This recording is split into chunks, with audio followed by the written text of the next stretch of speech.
Welcome to प्रखर academy. प्रखर academy में आपका स्वागत है। आज हमारा टॉपिक है माल्थेसियन थ्योरी, यानी माल्थेसियन का सिद्धांत क्या रहा है और आज के अर्थों में, आज के संदर्भ में वो क्यों महत्वपूर्ण है, या ये कहिए कि आज जो घटनाक्रम है उसमें माल्थेसियन थ्योरी या वन चाइल्ड थ्योरी का जो इम्पोर्टेंस है वो क्या था, और वन चाइल्ड थ्योरी को चाइना ने क्यों बदलाव किया उसमें, उस सब के बारे में हम थोड़ा सा पढ़ने वाले हैं। तो आइए चलिए हम टॉपिक पर आते हैं। ये हैं आपके मिस्टर माल्थस हैं, और माल्थस जो इकोनॉमिस्ट रहे हैं, कौन थे वो एक बड़े इकोनॉमिस्ट थे। और कहाँ के रहने वाले थे? वो रहने वाले थे ब्रिटेन के। उन्होंने क्या किया? उन्होंने एक डेमोग्राफिक स्टडी के लिए कुछ सिद्धांत की बात की, और आपको पता होगा उनके बारे में कि जो थॉमस रॉबर्ट माल्थस थे, उन्होंने 1798 में एक बुक लिखी, और उस बुक का नाम था the principle of population. Population के ऊपर उनका जो निबंध था उसमें उन्होंने बताया कि किस तरह से जो पॉपुलेशन है वो संसाधनों के साथ सीधा संबंध रखती है। तो कैसे रखती है सीधा संबंध? उन्होंने अपने सिद्धांत को विकसित करते हुए दो फीचर्स पर बात की। उन्होंने कहा कि मानव जब तक जीवित है तो उसे जीवित रहने के लिए भोजन की जरूरत होगी, और भोजन की जरूरत होगी यानी वो एक पैरामीटर है जिस पर वो डिपेंड करता है। जैसे हम मैथ्स में देखते हैं what is the dependence of a variable, तो उसी के बेसिस पे उन्होंने कहा कि ये दो बातों पर निर्भर करता है। एक तो मानव के जीवित रहने के लिए भोजन की आवश्यकता, यानी बात की उन्होंने संसाधनों की।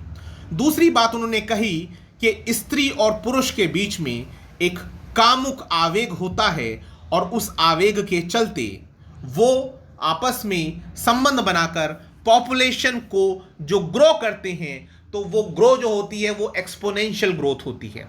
उनका कहना यह था कि जैसे जैसे मनुष्य की जरूरतें पूरी होती हैं तो उसके साथ उसमें काम उत्पन्न होता है, और उस काम के चलते उसकी ग्रोथ, पॉपुलेशन की एक्सपोनेंशियल ग्रोथ होती है। तो उन्होंने ये कहा कि भाई जो ग्रोथ है वो किस बात पर डिपेंड कर रही है? वो संसाधनों के ऊपर डिपेंड कर रही है। तो उनका कहना था पृथ्वी पर जितने भी मानव हैं वो जीविकोपार्जन के साधन जुटाने की उनमें क्षमता तो कम है, लेकिन बच्चे पैदा करने की क्षमता, यानी जनसंख्या पैदा करने की क्षमता जो है उसको आप ऐसे समझ सकते हो जैसे मैथमेटिक्स में आपने पढ़ा होगा अर्थमेटिक प्रोग्रेशन और ज्योमेट्रिक प्रोग्रेशन के बारे में। तो आपने देखा होगा कि अर्थमेटिक प्रोग्रेशन तो एक निश्चित अंतर पर बढ़ती है, जैसे 2, 4, 6, यानी एक रेगुलर इंटरवल होता है। और जबकि अगर आप बात करें ज्योमेट्रिकल प्रोग्रेशन की, तो वहां पर क्या होता है? वहां मल्टीप्लायर की फॉर्म में होती है। यानी कहने का मतलब ये कि हमारे साधन को उपजाने या ग्रोथ करने के जो चांसेस हैं वो क्रमिक रूप से होंगे। अगर हम अपने प्रोडक्शन हाउस को बढ़ाना चाहते हैं तो हम क्रमिक रूप से बढ़ोतरी कर पाएंगे, लेकिन जहां बात बच्चों के बनने की है या जनसंख्या के बढ़ने की है, तो वो कैसा है? वो ऐसा है जैसे कि एक न्यूक्लियर फिजन होता है, यानी एक नाभिकीय विखंडन। तो इसी सिद्धांत के बारे में उन्होंने कहा कि अगर ग्रोथ होती रहेगी, अगर मनुष्य की ग्रोथ होती रहेगी, तो उसके आधार पर क्या होगा? संसाधन सीमित रह जाएंगे। तो ये आप देख सकते हैं माओ सेतुंग के बारे में। ये चाइना का जो जनवादी सरकार है उसमें पहले प्रमुख भूमिका में थे। तो हुआ ये कि ये आपका माल्थेसियन थ्योरी यहाँ से शुरू होता है कि ये चर्चा में क्यों है। तो मैं आपको बता दूं, अभी तक मैंने जो बताया आपसे कि जो थॉमस रॉबर्ट माल्थस थे, उन्होंने जनसंख्या को अनियंत्रित रूप से बढ़ने दिए जाने के ऊपर एक स्टेटमेंट दिया था। उन्होंने कहा था कि अगर जनसंख्या को अनियंत्रित रूप से, यानी अनकंट्रोल्ड फॉर्म में बढ़ने दिया जाएगा तो क्या होगा? तो ऐसी स्थिति में एक निश्चित समय के बाद जनसंख्या उन सभी संसाधनों, जितने भी संसाधन मौजूद हैं, उन सब का ज्यादा से ज्यादा इस्तेमाल कर लेगी, और ज्यादा इस्तेमाल करने के कारण उस जनसंख्या को बहुत सारी समस्याओं का सामना करना पड़ेगा। बिल्कुल इसी को पॉपुलेशन एक्सप्लोजन कहते हैं। और आपको पता होगा माल्थेसियन थ्योरी और कोई भी आदमी इस बात से घबरा जाएगा, क्योंकि जो फिगर उन्होंने दिखाई उससे जो चाइना था वो घबरा गया।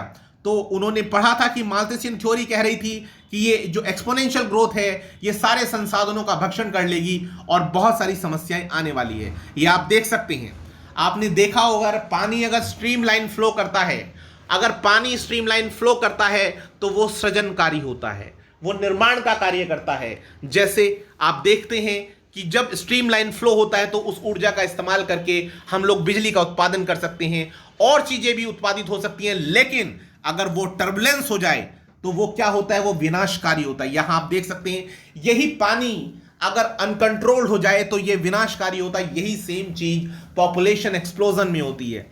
हमारा पॉपुलेशन अगर बहुत तेजी के साथ रैपिडली ग्रोथ कर रहा है तो वो सारे संसाधनों का भक्षण करेगा और फिर आपस में क्या होगा, लड़ाई मारकाट और बहुत सारी समस्याएं होंगी। और इसको देखते हुए चाइना का गवर्नमेंट घबरा गया और उसके बाद उन्होंने एक पॉलिसी को फॉलो किया जिसको कहते हैं one child policy. One child policy के लिए कहा गया, वन चाइल्ड पॉलिसी से मतलब जिससे कि हम जनसंख्या को कंट्रोल कर सकें। तो चाइना के लोगों ने वन चाइल्ड पॉलिसी को अपनाया। कब? सन 1970 के दशक में चीन बहुत तेजी से पॉपुलेशन ग्रो कर रही थी जिससे वो लोग भयभीत थे और इसलिए उन्होंने वन चाइल्ड पॉलिसी को शुरू किया। इस नीति के अनुसार नगरीय दंपतियों को 2 बच्चों की अनुमति दी गई थी। वन चाइल्ड पॉलिसी जो है उसका बहुत सख्ती से पालन किया। ये नगरीय दंपतियों को छोड़ दीजिए, आप ध्यान रखिए कि वहां पर वन चाइल्ड पॉलिसी जो है उसको मान्यता दी गई थी और कुछ अर्थों में था, लेकिन वो नगरीय दंपति नहीं था। ये गलत लिखा गया यहाँ पर।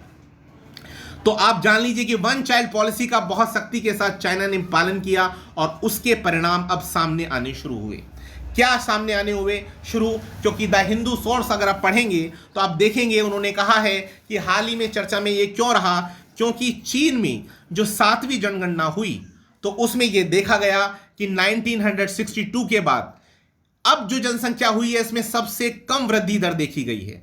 यानी यहां पर जो पॉपुलेशन ग्रो कर रही है वो बहुत कम तेजी से ग्रो कर रही है, जिसे लेकर चीन में फिर से चिंता उत्पन्न हुई है। उनका मानना यह है यहां पर जो सीनियर सिटीजन्स हैं, जो आपके बुजुर्ग लोग हैं, उनकी संख्या लगातार बढ़ रही है और ऐसे में क्या होगा, जो नौजवान हैं वो उनकी संख्या कम रहेगी। तो बट ऑब्वियस आप समझ सकते हैं कि आने वाले दिनों में चाइना को क्या झेलना पड़ेगा। चाइना को झेलना पड़ेगा हेल्थ क्राइसिस और वर्क फोर्स को लेकर के उन्हें सोचना पड़ेगा। और बिना वर्क फोर्स के, बिना युवाओं के आप समझ सकते हैं किसी भी देश के पास वर्क फोर्स कम हो जाएगा और ऐसे में वो अपने संसाधनों का समुचित दोहन नहीं कर पाएगा और ग्रोथ के चांसेस कम हो जाते हैं। दूसरी तरफ उसके पास एक लायबिलिटी होती है, उसे बीमार लोगों के लिए क्या करना पड़ेगा, सुविधा सुरक्षा के लिए उसे अपनी जो आपके सोर्सेज हैं उन रिसोर्सेज का इस्तेमाल करना पड़ेगा अपने सीनियर सिटीजन्स के लिए। तो ऐसे में उसे क्या होगा, उसे ये प्रॉब्लम आएगी कि वो जो बहुत रैपिडली ग्रोथ कर रहा है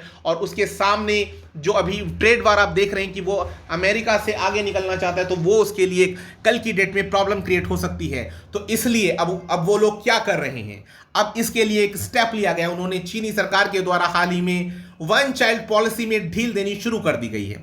अब ऐसी दंपतियों को जो अपनी माता पिता की एकल संतान है 2 बच्चे पैदा करने की अनुमति है और आप समझ सकते हैं कि ये अपने आप में उसका इस पॉलिसी से आगे बढ़ना है। वो चाहते हैं कि चीज़ों में थोड़ा बदलाव किया जाए। अच्छा, मैं यहाँ पर एक और स्टेटमेंट आपको देना चाहता हूँ। मैं आपको एक क्वेश्चन देना चाहता हूँ कि जो माल्थसियन थ्योरी है, तो माल्थस की जो थ्योरी थी इसके बारे में भारतीय संदर्भ में क्या ये उपयोगी है, भारत के परिप्रेक्ष्य में क्या ये कहीं लागू होती है, क्या इसके कॉन्सिक्वेंसेस हमें झेलने पड़ेंगे और अगर झेलने पड़ेंगे तो हमें क्या स्टेप्स लेने चाहिए और क्या मेजरमेंट्स हैं। क्योंकि बात ये नहीं कि आगे क्या होने वाला है, बात ये है, आप जानते हैं कि यूपीएससी में ऐसी समस्याओं के बारे में आपको क्वेश्चंस देते हैं, केस स्टडीज दी जाती हैं और केस स्टडीज के बेसिस पर आपसे क्वेश्चन पुट अप किया जाता है कि आप बताएं, आप अपने आप को भारतीय संदर्भों में इस पॉलिसी के बारे में सोचें कि ये क्या है और कैसे इसका प्रभाव क्या भारत के ऊपर पड़ेगा या नहीं पड़ेगा। तो मैं आपसे उम्मीद करता हूं अगर आपको लगे अच्छा तो प्लीज़ इसे कमेंट सेक्शन में आप लिखें और मैं आपका वेट करूंगा। तो मैं इसी के साथ आपका शुक्रिया अदा करता हूं। Thanks a lot for watching this video. Have a good day.